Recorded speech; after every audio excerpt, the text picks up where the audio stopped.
Moving on, I'm going to be introducing Greg Solecki. Greg has experience managing 3 of the largest floods in Alberta's history, as well as maintaining the role of EOC manager for hundreds of activations while providing leadership to municipalities during 6 states of local emergency.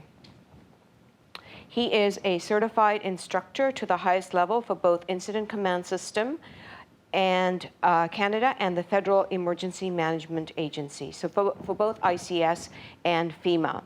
To give you an idea, I'm a level 1 ICS command system person. He is a level 4. We're hoping that Greg was part of a panel along with Valerie and Ron Ans and Ian McElwan yesterday. We had a lot of inquiries about incident command system courses and the templates and so on. So we will send out some information as soon as we receive it with regards to a course that Greg will be teaching through his company. But in the meantime, I'm going to hand things over to Greg and to give us his morning keynote. Thank you.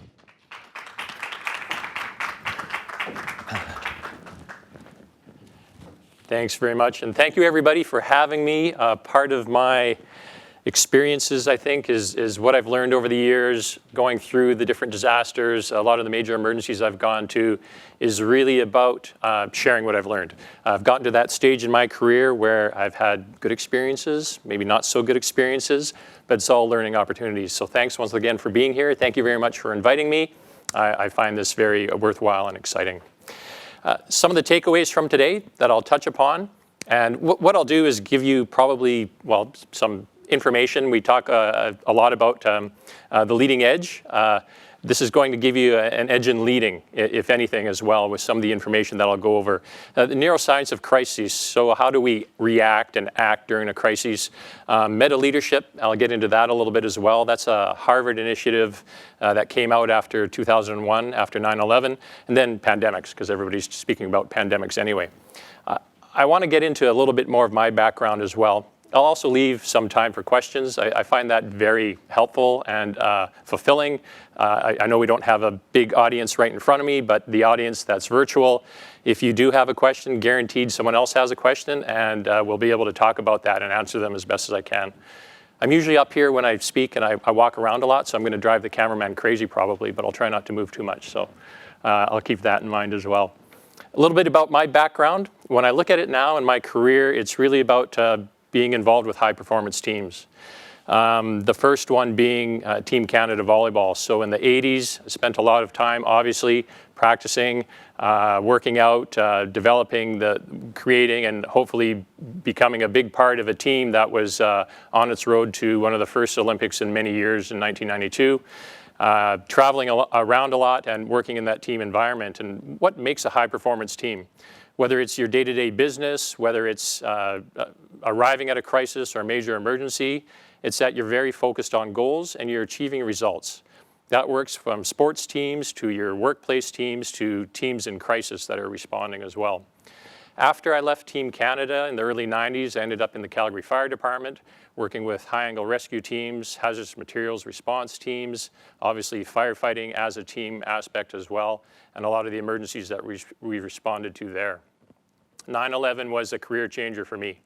And after watching and hearing about what happened, reading reports on that, besides being a firefighter and wanting to help people, being a part of emergency management and in business continuity was a bigger way of really helping people out.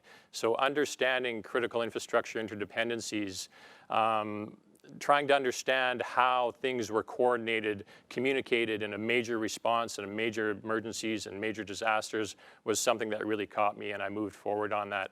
So I have been involved with many emergency operations center activations. I have been involved with some of the largest disasters in Canadian history over the years, and learning a lot, making mistakes at times as well. But that's the type of stuff that I want to pass along today for you. That last picture, that last photo is, I might as well, segue a little bit here as well. After 2005, I spoke a little bit about that yesterday, the floods in southern Alberta. Calgary's Emergency Operations Center was very sorely undersized and not where it should have been for a city of 1.1 million people. Now I think we're about 1.3 million. And council had passed that, okay, yeah, we need to bolster this emergency operations center. So $65 million and 5 years later, ended up with one of the most advanced emergency operations centers in North America, 3 stories underground, earthquake proof, all that stuff. And so you can kind of see a little bit of it there. There's 65 workstations and some major situational awareness aspects to it that you can kind of catch. That EOC was just finished being built about 2 months before the floods of 2013. So anybody that had any qualms about building that, it paid back in spades by having that in place for us. I'm telling you a little bit about my background so that you get an idea of where I've been, what I've done. And again, yeah, questions will be great at the end of this. But some of the responses that I went to after 9/11, I spoke about. The 2005 floods in Calgary there, that was the first time in history that the Glenmore Dam on the Elbow River had been flooded over the top of the dam as well. That was a big deal to contend with. I'm a firefighter. I wasn't a water operator, but after I left the fire floor, I was voluntold by my fire chief, get over to the Water Services and Wastewater Services Department, get their act together so that we can all be coordinated when there happens to be a good response in place. So we did a lot of incident command system training. We developed a specific emergency operations center for the water department and wastewater department as well. So I worked with the operators for quite a few years there. I learned about the business as best I could, and it was a great learning opportunity for me at that time. Just after, because what I had some experience in emergency management, and I had to apply that to the water wastewater department in the city of Calgary. Of course, that was after 9/11, and that helped us as well in 2013. You can see some of the pictures there dealing with some of the responses in the floods that we had. Water at 4,000 NTUs, having to deal with those types of issues and problems during a response. There's so much that's coming at you, and that's just water and wastewater. There's roads, there's transit, there's parks, there's people, there's evacuations.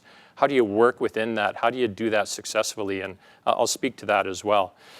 I was also at Slave Lake, and some of the recovery aspects we dealt with there, the evacuations and people returning. How does that happen? What does that look like? Train derailments, Fort McMurray wildfires. There's different things to share there. A bit more about high-performance teams and some aspects and characteristics of them. They strategize, right? Whether we're talking about a good business team or somebody that's responding during a crisis, they're going to have strategies that are going to achieve objectives and goals as well.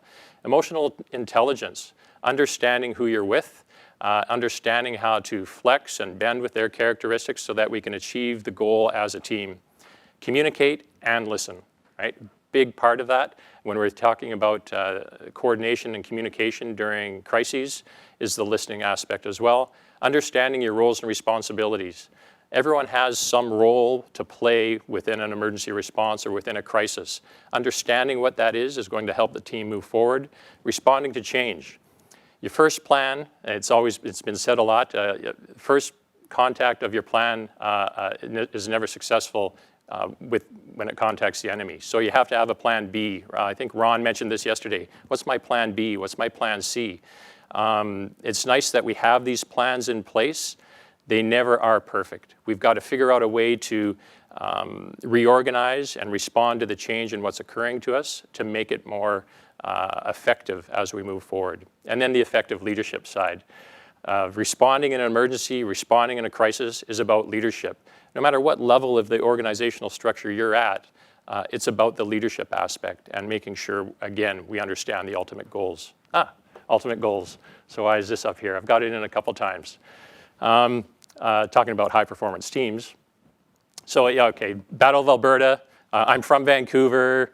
I've been in Calgary for the last 20 years. Of course, Edmonton, Flames. We've got all the other Canadian hockey teams. It was mentioned to me that, because we're bugging, Edmonton went out first. Vancouver was in there after Calgary. But it was mentioned to me by a good friend that just remember, no matter what, the Stanley Cup's going to be won in Edmonton this year. So I say, okay, yeah, you got me there. But now that we don't have any Canadian teams left, I guess we can all think that no matter what, the Stanley Cup's going to be won in Canada this year. So keep that in mind.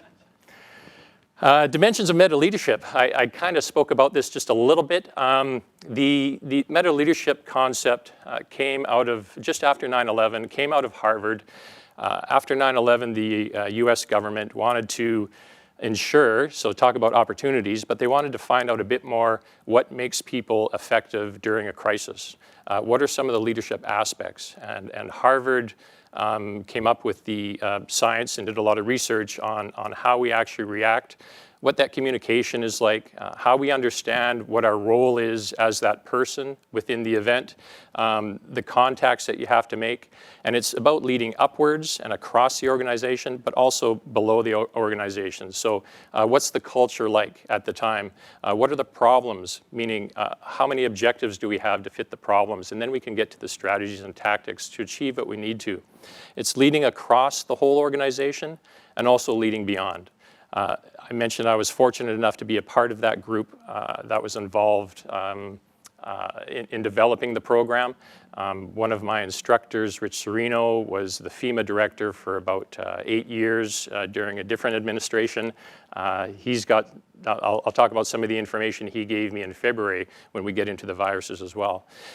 I won't spend too much time here, but it's really understanding about leading across different organizations and how we do that as leaders. One main component, as far as the neuroscience of crisis is concerned, people may be familiar with the freeze, fight, or flight syndrome. That's when the amygdala hijack at the back of our head here when we have a crisis that's affecting us. It happens to everybody. You know, and all disasters and emergencies happen at 2 in the morning, it seems. But something happens, and we get that call that there's been an occurrence. A feeder main has catastrophic loss and has burst, and it's covering 3 kilometers. Whatever it may be, you get that call in the middle of the night, and your stomach does a little flip, right? It's like, oh, geez, what do I do now? Well, that's our amygdala hijack. We know that that's occurring. What Harvard calls it is being in the basement. And I wish I would have known about this concept and what was happening over the years, probably my first 10 years of being an emergency manager and being in an emergency operations center. You have this hijack, and you either have the freeze, fight, or flight. And you go ahead, and your muscle memory is there, and you go and do what you can. But the reason I really wish I would have known about it a bit more was because it's important to manage your team as well and recognize it within your team. Everybody's different, and everybody will react differently. And even if you practice and you exercise some of these plans, some people might not perform in the real life setting. So the basement is where we basically go. And it's recognizing that we're in the basement and recognizing that our team are in that basement. And how do we get out of that? Because we've had that hijack, and that may last 2 seconds, it might last 2 minutes, it might last 2 hours. If you're going beyond there, then you're probably not a good team member at the moment, and we're going to have to find a way to get someone in there that can do the work. But it's about decision-making models, and specifically, again, Harvard had come up with a crisis decision-making model. There are other ones out there. Some are familiar from the Air Force. There's the OODA loop, observe, orient, decide, and act. The idea is to get into the other pilot's loop before they get into yours, otherwise you get shut down. This one is more about crisis specifically when you're perceiving, orienting, predicting, deciding, operationalizing, and then communicating. And then it also really attaches to that meta leadership concept as well, with ensuring that that information is being spread across the whole organization. But this is what helps you get out of the basement.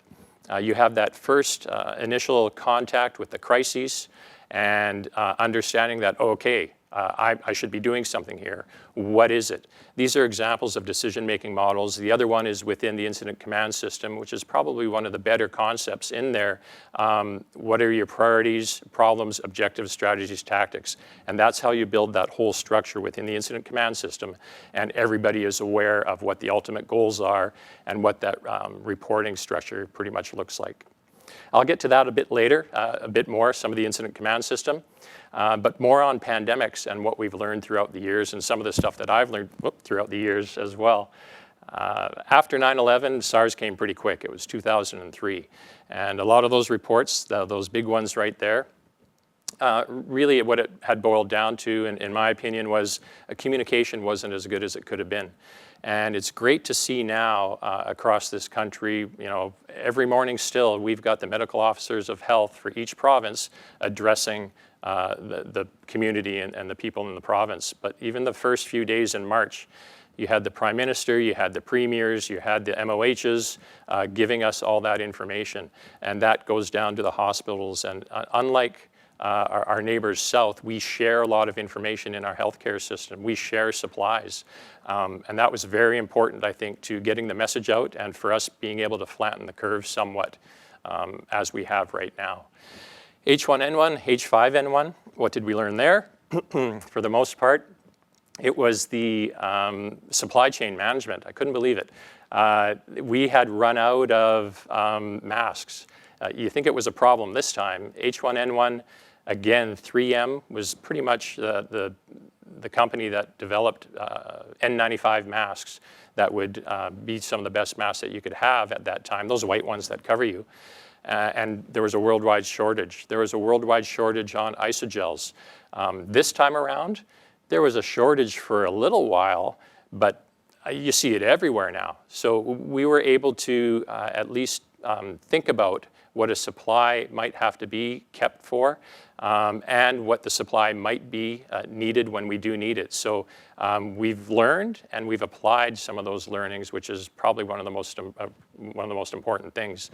Another good example is, if you remember, Alberta at one point had said, you know, we've got a stockpile, and we were able to see how many people are sick and how many people are in intensive care. And Ontario and Quebec were having a bit of an issue with not having supplies. There was enough of a stockpile in the province of Alberta that they started sharing a lot of their supplies and going east, because they knew they could manage what was going in and have some of the stockpile replenished as we went on. So those were some great learnings. Specifically with COVID now, I know you've been inundated, probably heard a lot. Some of the important aspects that I just want to touch on. It's not just a flu. There are 7 types of COVID strains that you can see right there on your screen. The first 4 are pretty much your common cold, your common flu. We know that there's 3,000 people a year in Canada that will die from the flu. Right now, we're at 10,000 for COVID. When does this become part of our normalized in our society? Well, I think we're getting there, and we have to learn to work within those parameters and those constraints of what COVID is right now. The other 3 that are uncommon, of course, you've heard of SARS and 2001, but MERS was the Middle East respiratory syndrome. We didn't hear as much about that from the Middle East, but now we're at SARS, which is COVID-2 and COVID-19. So those are the uncommon ones that we're aware of right now. The other stats, and so this is just yesterday where I was grabbing them. So the BC cases, what are confirmed, and the deaths, and that Canada number. So we're at 9,000 already. We have to be able to ensure we listen to the experts and, you know, keep our social distancing, wear our mask, make sure we have isogels. They're the experts, right? When I think about managing incidents, emergency response, disasters, I can't know everything. That's why you have the operators in the room, the water and wastewater operators, because they're the experts to give you the information. That's why you have people from utilities. That's why you have firefighters and fire chiefs in the room, because they can give you that information. Then as a group collectively, you make the right decisions that you have to prioritize.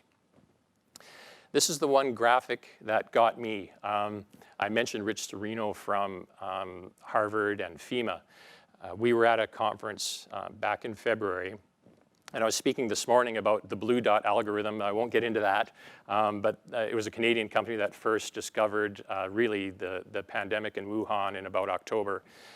In any case, we were at a conference, and this was one of his slides, and it was early February, first week of February. And if you look at this, at that time, that pink rectangle is the what was known from the coronavirus or COVID-19. On one side, you've got fatality rate or mortality rate and the infectiousness. So there's chickenpox and how infectious that is, measles, how infectious that is. You'll see MERS and SARS and the Spanish flu up there. This was, what are we, March, April, May, June, 6 months ago now. So that rectangle has changed. The point of this is we're not going to know how bad it was until it's all over. When is it going to be all over? We don't even know that. So again, just listening to our experts is going to be so important going forward and having to work within those parameters.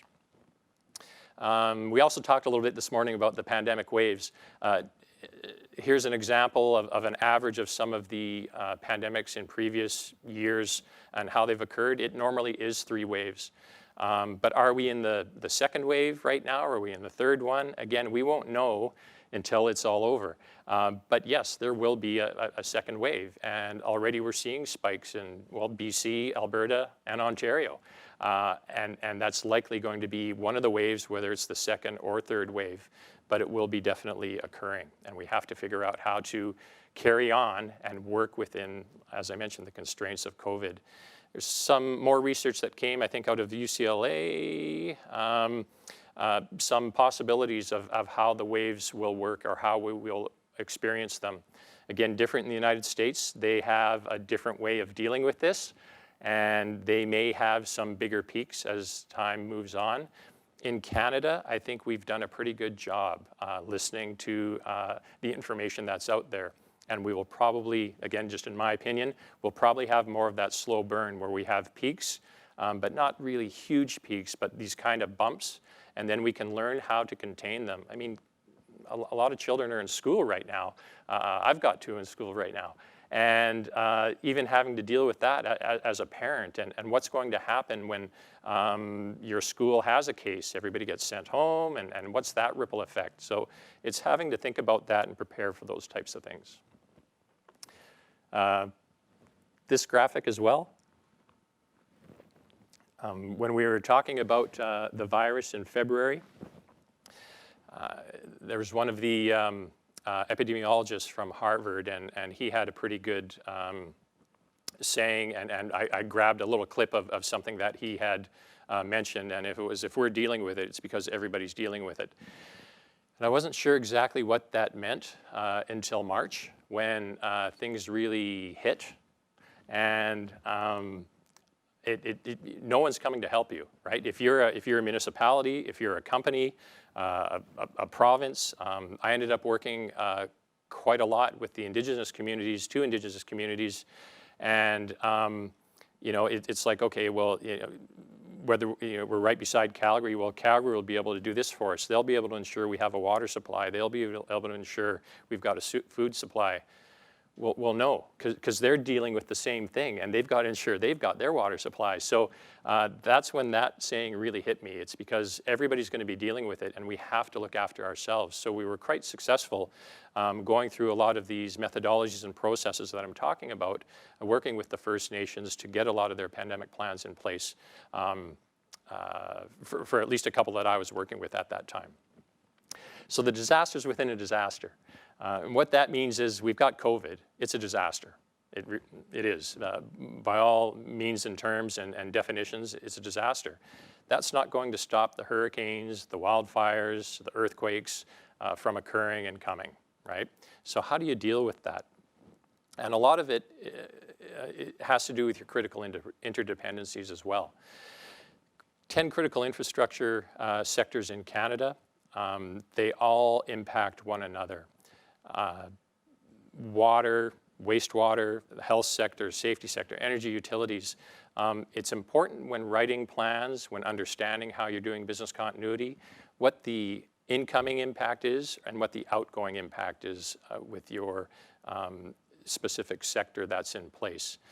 That helps identify plans, that helps identify stakeholders and working with those groups. After, was it SARS? After SARS, I was part of a group that worked in developing the Federal Critical Infrastructure Pandemic Plan, as well as a white paper on these latent interdependencies. And specifically, I was there to provide some information from the water sector as the water sector chair federally at that time. We looked, believe it or not, specifically at the healthcare sector being impacted by a novel flu virus, which is exactly what's happening now. So these latent impacts, when you look at the preparedness aspect of it, how much you depend upon a different sector, how much they depend upon you, all that information was gathered through working with different CEOs, with different emergency managers in municipalities and in different sectors as well. So to watch this all unfold about 10 years later after all this research and work was done is almost surreal. We were able to predict the impact of the food network because of the transportation network and the supply chain, right? So some of the items you didn't see in stores was a result of the impacts of some of these different sectors. You saw right away, of course, government was one of the big ones, especially in this country, because we are attached from a federal health care system. So government was impacted, but then finance, obviously, when we saw a lot of the billions and billions of dollars being thrown at this to try and mitigate it as best as possible. But then some of the other ones, like the transportation network, look at the airplanes that are all grounded now. All of that was captured in a paper and then a book. As I mentioned, that was amazing to see unfold now at this time. On the preparedness side, some of the things that should be done, we've learned a lot. Understanding those different phases from the WHO, the World Health Organization, when they say we're in phase 1, phase 2, phase 3, what does that mean? Because it should mean something to us here in North America or Canada or British Columbia and our businesses to what steps we should be taking. Then we've got when the virus is present nationally, which happened with SARS and H1N1. What does that mean as far as your organization? What are your critical components and functions within your organization, whether it's a municipality or an entity or a business? What are the ones that are going to have to be scaled back, right? Because people are going to be at home and working from home. Did you have some of this in place as far as preparedness goes and a pandemic preparedness plan and practiced it? But now you've seen, right, that we've scaled up. Means we can bring back some of those services or some of those functions, but get ready to scale back down again because we're going to hit that next phase or a spike in the fall, or we're going to have bumps as we keep moving forward. This isn't going to end anytime soon. Again, some of the studies we've seen out there, at least 2022, right? I don't think it's going to go away. We saw that list of 7 coronaviruses. The common cold hasn't gone away. The flu hasn't gone away. SARS and MERS haven't gone away. They've just been, hiding or been suppressed a little bit. COVID's going to be here, so we have to keep up good practices and work within that. Oh, Lord Stanley's here again. So one of the things that made me kind of smile or wonder or maybe discuss at the start of the Stanley Cup playoffs, you heard a lot about, well, I did anyway, I'm a big sports fan, hockey fan. You heard a bit about the sportscasters were always having this argument with, well, geez, okay, yeah, but whoever wins, there's going to be an asterisk, or we should have an asterisk on the Stanley Cup because, it was COVID and it was only a 4 or 5 week tournament and it's not really, a winner. Well, maybe it's a better winner. I'm thinking the other side of it because it's such an intense time to play. In any case, why are you even talking about that right now? Because how do you know this isn't going to be the Stanley Cup for the next 2, 3, 5 years? And this is how it's going to be played out. So this could be a good example again of just focusing on, well, this is only going to happen for a short period of time. It's going to be here for a while. So putting this all together as far as incident management is concerned, having your emergency operations center or at least a central area where you can gather information. Like ensuring that you understand what your other hazards are. We know we're dealing with COVID. What are the other hazards that could impact your business? How do we look at goals and objectives? What's our decision-making model?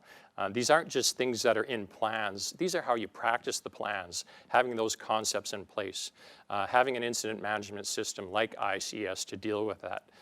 Not only ensuring the people that we provide services for are listening or have the information and we're communicating with them, but also the people that we work with and staff members as well. Situation reports, getting the best information. I keep talking about listening to our experts. So the provincial BC Health Association, or the MOH here, the CDC, whether it's in BC or the US as well, the World Health Organization, all good organizations that are reputable, that have the experts that are going to give us the information. Just some examples already of what we've seen out there with wildfires and floods in BC, where they've had to deal with what almost would have been a normal response to a disaster, but having to deal with the other disaster that's already there, and the COVID. What's the big deal? Well, how do you manage that, and how do you coordinate, especially with social distancing?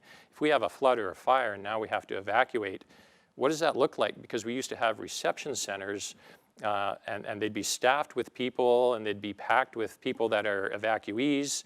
But now we've got to have multiple evacuation centers so that the space is there for everybody that needs it.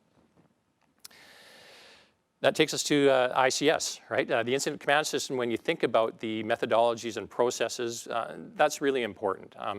It's not just people that are familiar with ICS. You know, you see the boxes and they're nice colors. That's just one component of 14 principles of ICS.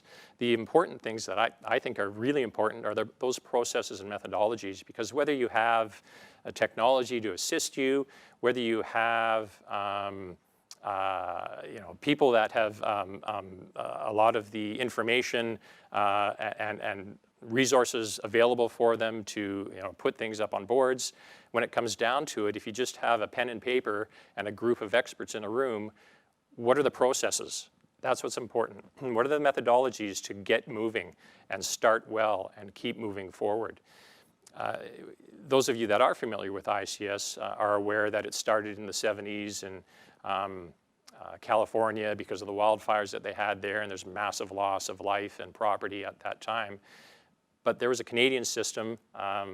I taught for many years at the Canadian Emergency Management College in the early 2000s, but that was around in the 50s, and I strongly believe some of the best aspects of that system was developed or incorporated with the incident command system, and that's what I talk about by understanding your decision-making models and how that gets everybody moving forward, and then you build your structure that you see with all the different sections and colors that you've got in place there. So for those of you that aren't as familiar, here's an example of one of the incident command structures and response. So you're always thinking about operations, planning, logistics, finance, and administration, information officers, safety officer, and liaison. So those are functions. They're not always filled with people. Those are things that have to be done for any emergency response and any incident. It's thinking about that. How much, you know, there's a fire over there. How much water do I have here? How long is it going to take me? Am I going to go up from downwind or upwind? Right now, I've covered off the bottom sections there. There's going to be a cost to it after, and we're going to decide how much that cost us, whether it's because of the people and resources we had or the damage. But I'm also thinking about safety all the time, the information side of it, and providing information. Again, that meta leadership, providing information across organizations and outward and beyond, and then liaison and ensuring that the different stakeholders are aware of it as well. But somebody has to be able to manage that and coordinate all that. And that's where that incident commander comes in. That's where the leadership is as well. Specifically looking at the disaster within a disaster and how we can manage that. This is just one example where the operations section, and those are the people that are doing it, that are on the ground, like Operators Without Borders, when they're somewhere and there's actually people doing the operations and they're out there, they're doing the work. But how do we manage that most effectively? because there might be something that the Public Works branch is working on. Great, we understand the problems there and we have objectives. But then there's the health branch, because now we're working with COVID at the same time, and maybe there's a fire occurring somewhere else. How do we actually organize that and prioritize that? And the incident command system really gives you a very good way for managing those types of things. Yeah, so I may have gone a little early, but I'm wondering if there's some questions that have come through as well.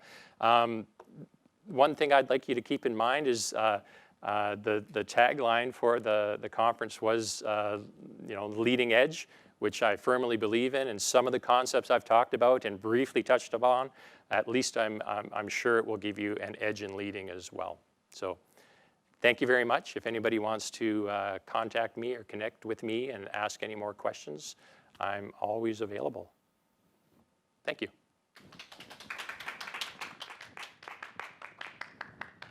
Do we have any questions? Do you have any questions?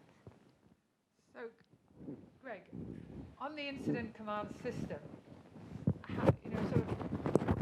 what is the setup for water utilities? How do the water utilities get involved in the incident command system? So yeah, if people, the question was, how would water utilities get involved in the incident command system? Across Canada, it's pretty interesting because each jurisdiction or each authority having jurisdiction has an incident management system in place from the provincial level down to the municipal levels. Some are firmly rooted in the incident command system, like in British Columbia, Alberta closely, and then as we go east, it kind of tapers off a bit to where, as I spoke about earlier, we had the incident management system in the 50s up until 2010 in Canada. So the incident ISM, it's called actually, on the eastern side. And then we get into ICS again on the maritime provinces. So how do they get involved? I'd say it's connecting with that authority having jurisdiction, or obviously because there's FEMA is the Emergency Management Association all through the United States. In Canada, one of the governing bodies for the incident command system is ICS Canada. So their curriculum spans across the country here. To get more involved with it, I'm sure we have the contact information here with the EOC group and also with Operators Without Borders or connect with me, but those are a whole bunch of options to be able to get the utilities involved. Because what you want to do is ensure that there is that coordinated effort during an emergency response. How many times does the fire department come to your facility because there's a chlorine leak, for example? What type of incident management system do they use? Is it ICS? Do we know? But that way we can at least be speaking the same language and understanding what that command structure looks like. Whether it's a water utility, wastewater utility working with the fire service, then the police may show up. So it's incorporating that whole response and understanding where we fit in that response as well. Okay, just going to come up on here because I have some questions coming in. So for anyone that wants to ask a question of Greg, just use the blue hand button in your feed there, and the questions will come directly to me. So I do have a question here. ICS with National Defence Canada, that has been a help in disaster relief. And Peter is wondering, what is the relationship? Yeah, the framework federally, there's a federal emergency response management system in place, and it really, I think, takes a different look at how we manage ourselves as Canadians and how the relationship is with the provinces and the different infrastructure across Canada as well. So as I just kind of spoke about with the different provincial formats, that could be an issue, but what's important is that there is an incident management system that is touted by the province, and I'm not going to say legislated, in some provinces it is, but some strongly recommend to have the incident command system. But at the main point, it's to have an incident management system. The way we formulate ourselves in Canada is different than the United States. So people that are familiar with ICS, you know there's ICS to the 402 level and beyond because they have NIMS, the National Incident Management System. That links up federally, and then they've got 700, 800, 900, and all those other different courses that are out there. In Canada, we don't have that exact type of NIMS system in place.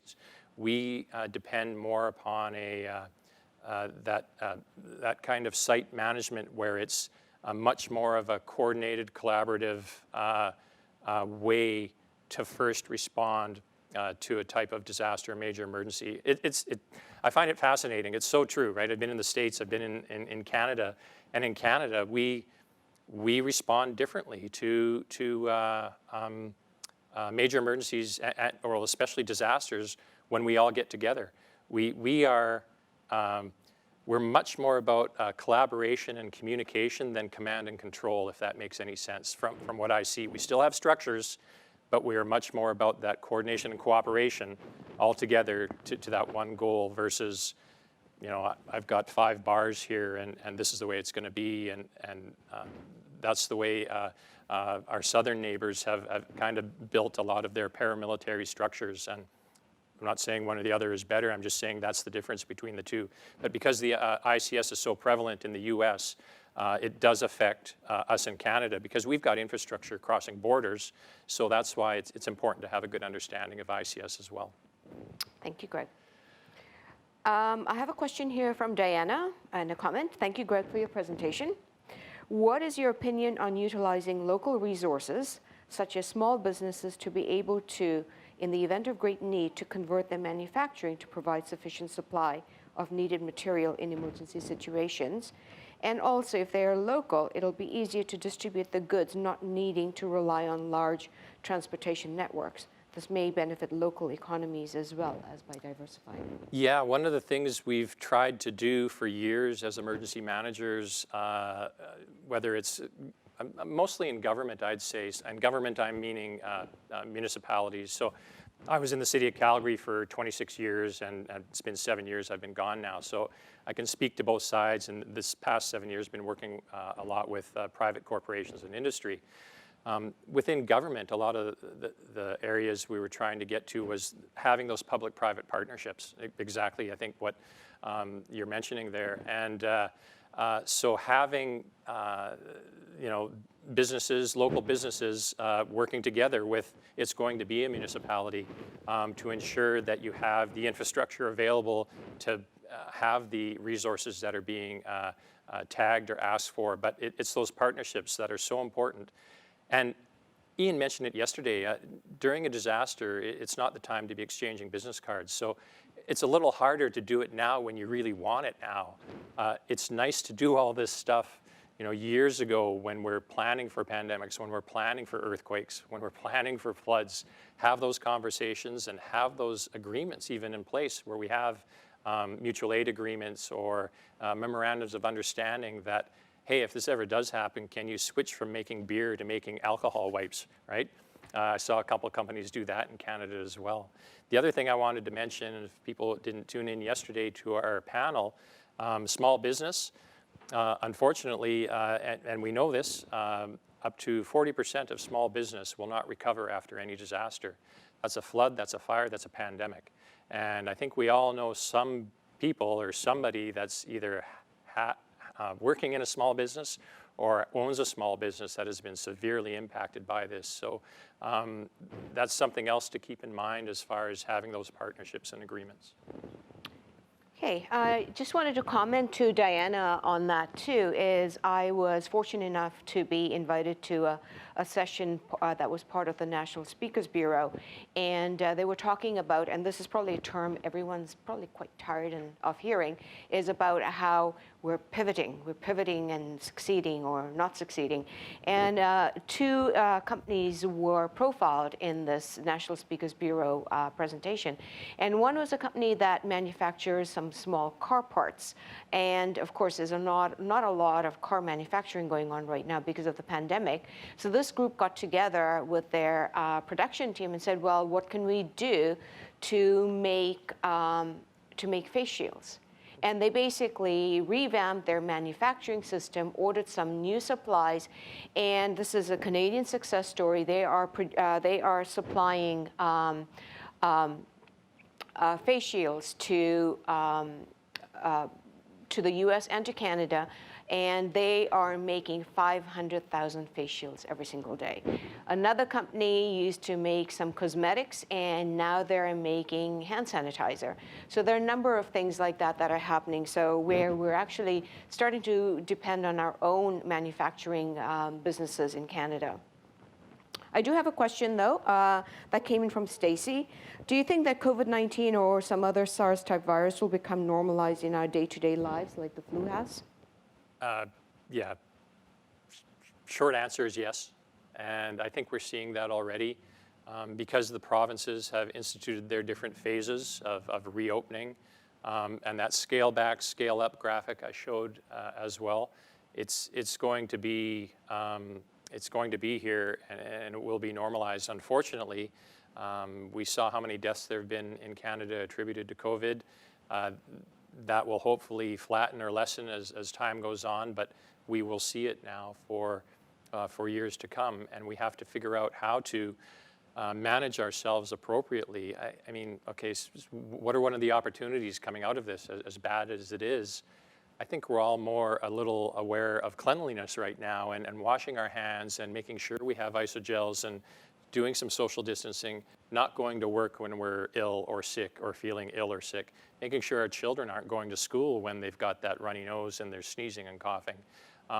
Because if it's not COVID, and Ron mentioned this yesterday, it's going to be the next one. So we're going to have to be more aware of what we're doing within this disaster and COVID.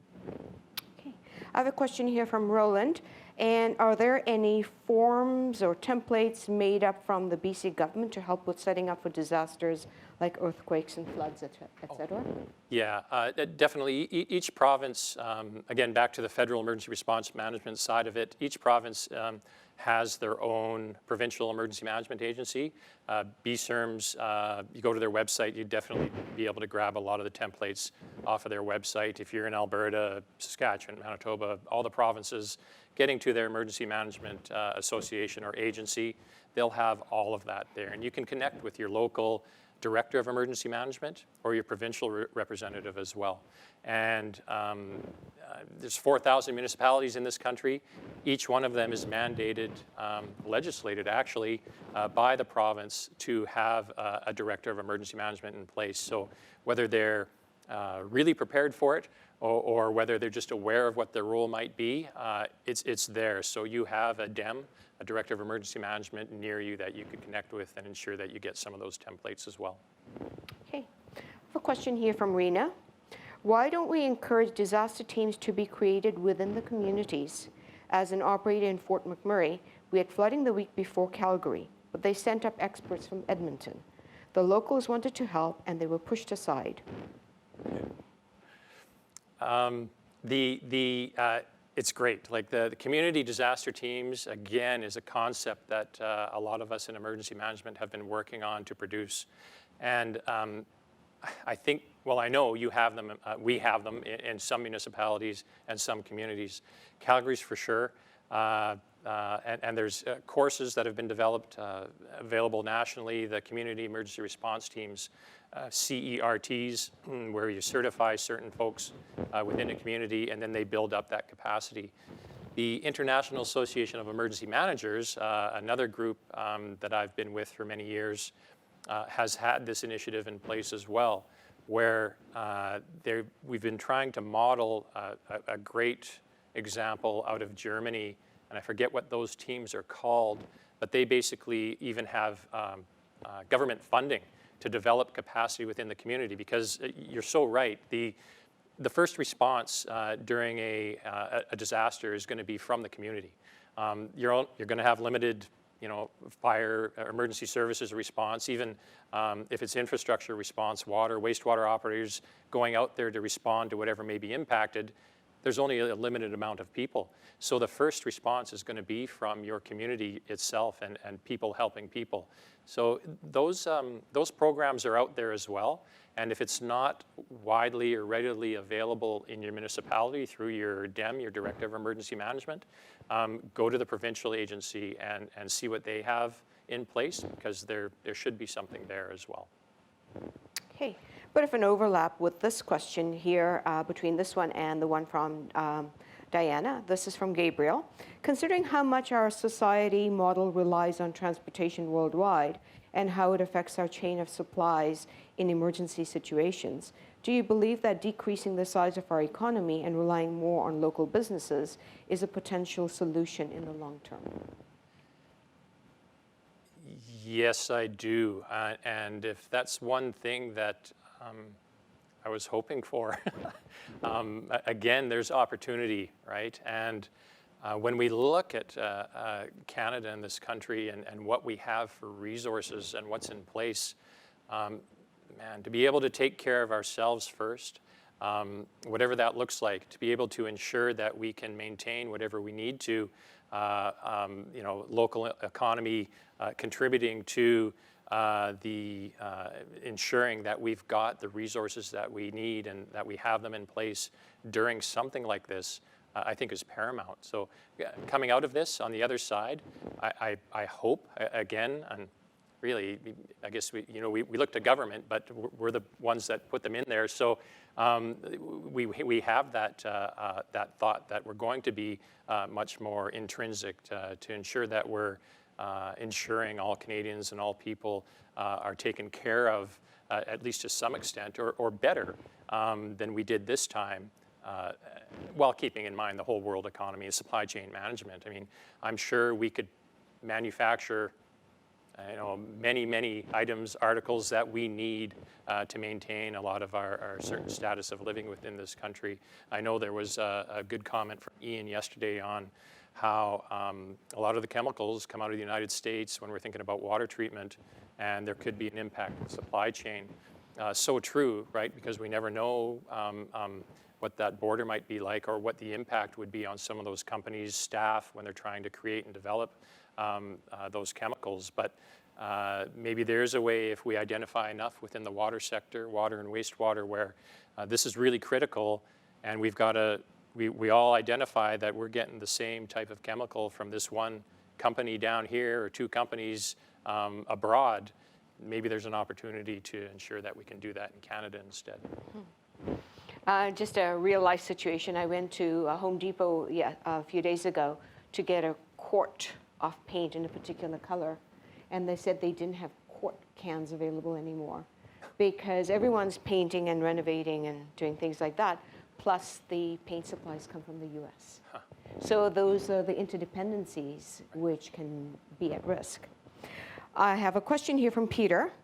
And is there a battle pack list of items that operators should have for ICS situations to help meet disaster repair objectives? Sort of a ready kit.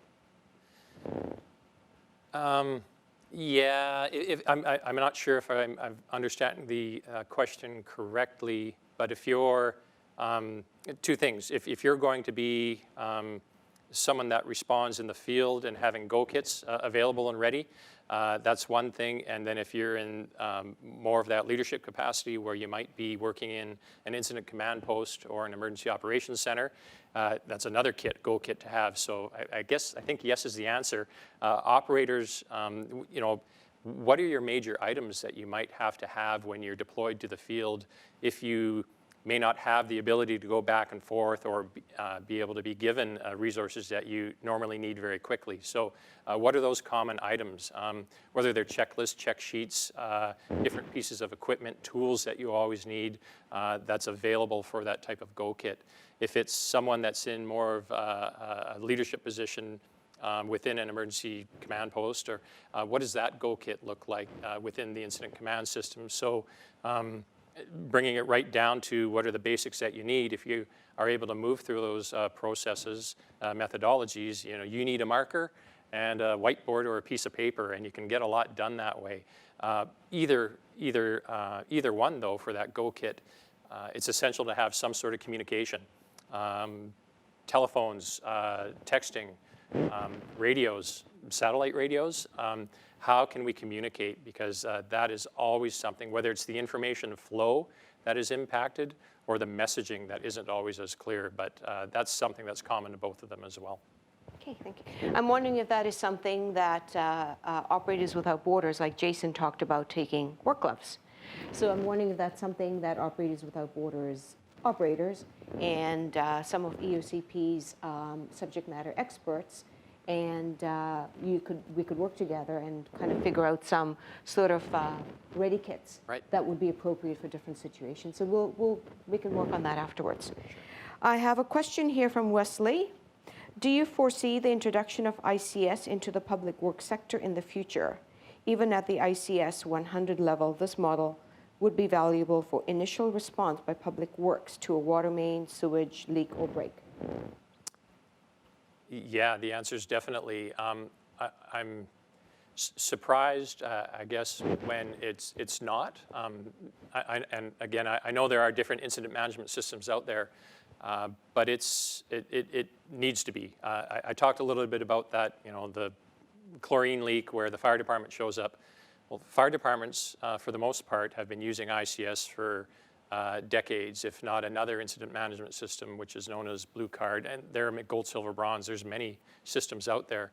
ICS, one of the reasons why the answer is yes right away, is again, we're impacted by a lot of the occurrences in the United States. So the incident command system came out of wildland firefighting in the 70s. And that's why when British Columbia has an overabundance of fires, Alberta firefighters can be dropped in because they know exactly what their role is when they're a strike team in the ops section.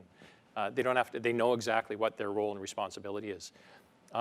When Washington's overwhelmed with wildfires, Alberta and BC and Saskatchewan and Ontario firefighters go down there because, again, they can just plug and play into that system. After 9/11, there was a big push. I talked about the Harvard Group and the NIMS Incident Management System, and also the NPLI, National Preparedness Leadership Initiative. It was how can we, even not just as a country in the US, but in North America, how do we continue to maintain a lot of that critical infrastructure? Because we do have electricity moving back and forth across borders. We do have water moving back and forth across borders, transportation networks, roads and trains. And after 9/11, it was mandated in the US that you will be using the incident command system to align with their national incident management system.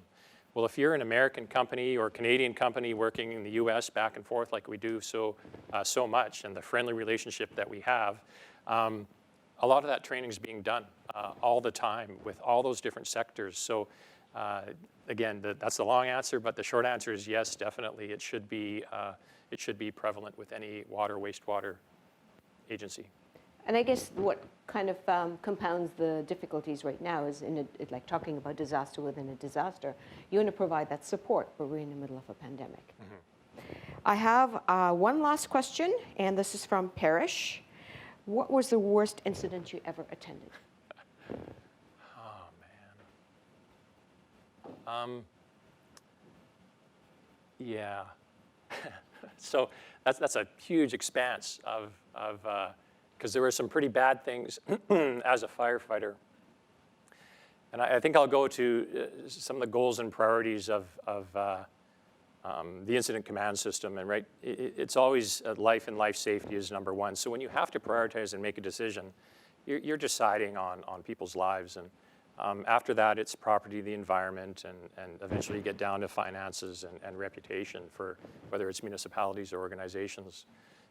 So when you're making those decisions, you have to hope that the actual objectives that you've identified are met by the strategies and tactics, and they're not all the time. And when you have a disaster, disasters are social, meaning you can have a 9.5, the worst earthquake we've ever recorded was 9.5 in Alaska, but there weren't a lot of people around.